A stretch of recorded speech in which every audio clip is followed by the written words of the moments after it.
Hello everyone, আপনারা দেখছেন The Business Standard. আমি আছি Shahnur Rabbani and it's my pleasure to introduce one of the most renowned voices in cricket commentary, Mr. Mike Haysman.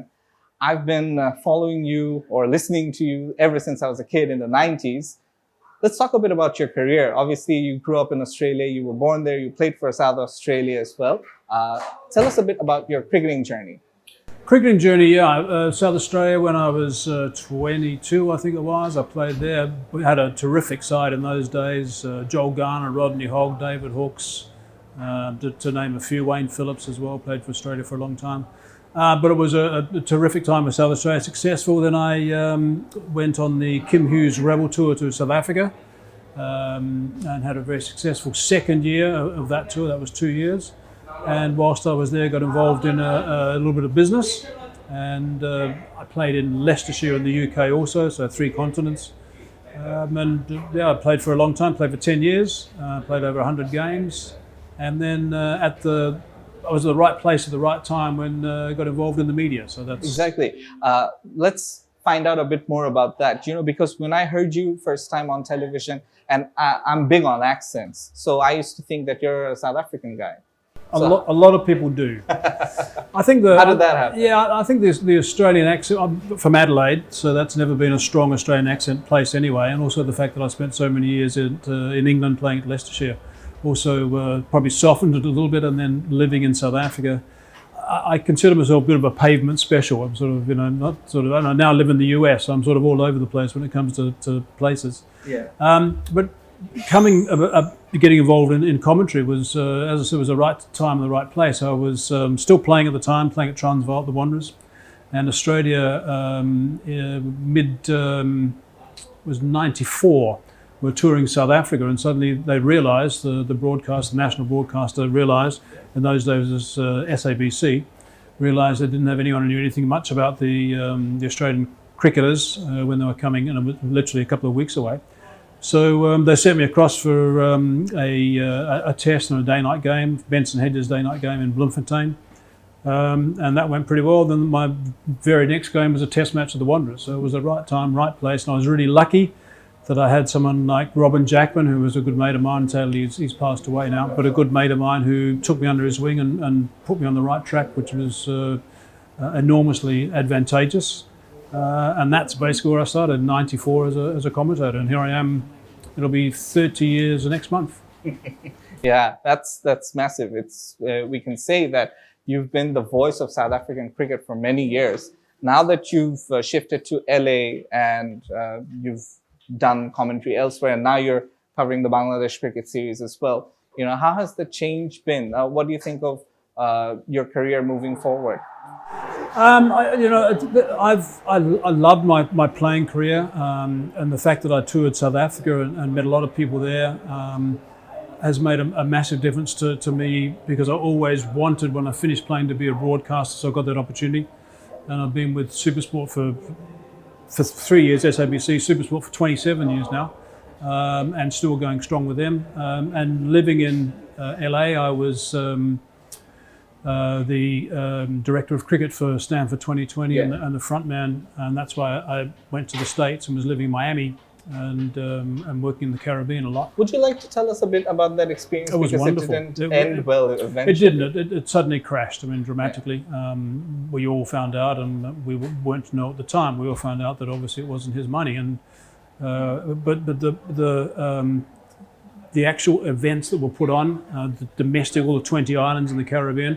I was lucky enough to tour all 20 islands and do television shows out of those various islands in the Caribbean. That was a wonderful treat with all the legends of West Indies cricket. So that was nice to work with them all the time. So I was spending probably 6 months a year on the road with them all the time. So that lasted for 3 years for me. And then, of course, the last game we had was that $20 million game when Stanford Superstars beat England by 10 wickets. So, I mean, it was just magnificent to be involved in it, but it was tragic that obviously the money wasn't his, and obviously he's now got a massive sentence. Absolutely. How's cricket like in LA? Is it still a bug?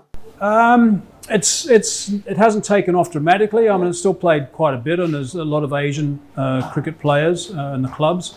but it's at a fairly minor level. It's still a bug, basically. Yeah, it is. Yeah, it's sort of basically it is. Yeah, it's sort of bubbling without doing too much. I think the Major League Cricket obviously has given cricket a nice little boost in America, but it still needs to find some more grounds. The World Cup coming up will make a big difference. Speaking of the World Cup, you know, Bangladesh and New Zealand playing in this series. What have you made of the local team? What do you think? Like coming here, I don't know how many times you've been here, but my very first time. This is your first time. Very first time to Bangladesh. So, what do you think of the Bangladesh cricket team's chances for the upcoming World Cup?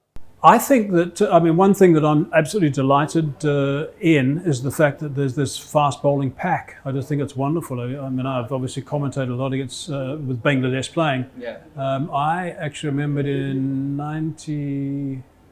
when did Bangladesh beat Pakistan? 1999. I was commentating on that very game on the world feed. And was it in Southampton? I think it might have been in Southampton. I can't quite remember where it was, but anyway. But I was commentating on that game with Mike Proctor was with me and a couple other guys. So that was just an extraordinary thing. And that was the start of me actually working closely with the Bangladesh side and commentating with them. And obviously they've toured South Africa a few times. Yeah. So I've seen a lot of them. So to see them now, and I spent quite a bit of time over the last week or so before I arrived having a chat to Alan Donald. So I got up to speed, he's a good mate of mine, got up to speed with what's been going on with the fast bowling pack and how that what Alan's done with them is, I think, has been quite remarkable. But it's not just Alan, it's the fact that these guys have taken on board. It's been a whole attitude change. Absolutely. And the fact that the guys, when Alan first arrived, he was a bit amazed actually that the guys were, I'm not going to say they were timid, they perhaps didn't want to experiment too much. They didn't want to risk to succeed, and that's such an important phrase in international sport. Yeah. And Alan, being the bowler he was, I mean, you close your eyes and think about Alan Donald, and he was just ferocious and he was aggressive all the time. He wanted the boys to be braver and to be more like that. And now they've got a pack which is seriously special. And yes, it'll be nullified a bit in the World Cup, obviously being in India. Yeah. But it's the white ball pack that's actually developed over the years. Yes. In red ball, I think it's still a working. Yes, I'm focusing on basically on the World Cup at the moment. Yes, so I think it's what we've seen so far in the New Zealand series has been very impressive. That's been great, and I think that Bangladesh will surprise a few teams. I really do. Do you expect them to beat South Africa? No, but Australia. No, but they'll surprise a couple of teams. Yeah. I think they'll surprise a couple of teams, and I'll be very interested to see how hard they fight, because that's to me that's the big difference. I mean, there are times when I've worked on games that Bangladesh have been playing, and I'm not going to say they would lie down when they were sort of really the underdogs, but you would see that the game was sort of finished because the too many runs were scored initially by the opposition or whatever. But now you got guys who scrap a bit, which is great. Absolutely. So I think that's fascinating, and I think that evolvement of that. And Alan quite correctly says it's not just him, it's the guys taking it on board and wanting to do it themselves and proving that point to themselves has made a big difference. Yeah. We're going to wrap things up shortly. Just a few things. Your prediction for who's going to win the World Cup? I think the final is going to be India and England.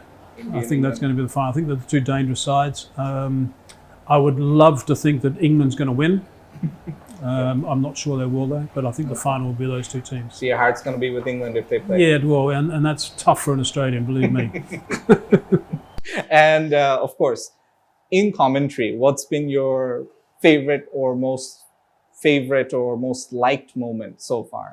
Okay, there's been two. One is my mentor throughout my commentary, and I was fortunate enough to work a lot in the Caribbean. My mentor, I mentioned earlier, Robin Jackman helped me a hell of a lot when I first started. My mentor, even though he didn't know it, was Tony Cozier. I mean, I used to shadow Tony Cozier. I mean, he was a very good mate of mine, but I really took note of all the work that he used to do and how he used to prepare and how he used to go about his day as a commentator. I mean, he was extraordinary as a commentator. I mean, you can't match him, obviously, but I learned so much from just watching him. So that was a massive highlight. I'm talking over a period of years, so that was really important to me. The other big highlight for me was in 2003, the World Cup was in South Africa. Yeah. I was worked throughout that World Cup, and I hosted the final and commentated in the final. and got the chance to work a couple of times with Richie Benaud alongside me. So Absolutely. that was pretty important too. So they're Two, probably two, two. they're probably exactly. So they're probably the two highlights for me as a commentator. Fantastic. And there's The another one. 438 game. Oh yeah, that was terrific. That was that was in 2006. Yeah. That was an amazing game, and I couldn't believe what was unfolding in front of me. So that was great. And look, the other highlight is quite clearly being able to do what I can do, and travel the world and have fun and watch cricket firsthand and have the best seat in the house. Absolutely. That's a huge highlight. Thank you so much. My pleasure. For joining us, and wish you best of the luck in this tour. Thank and you. Moving forward as well. Thank you. That's very kind. Nice to chat to you. Nice Thank you to very chat much. with you. Thank you. Thank you.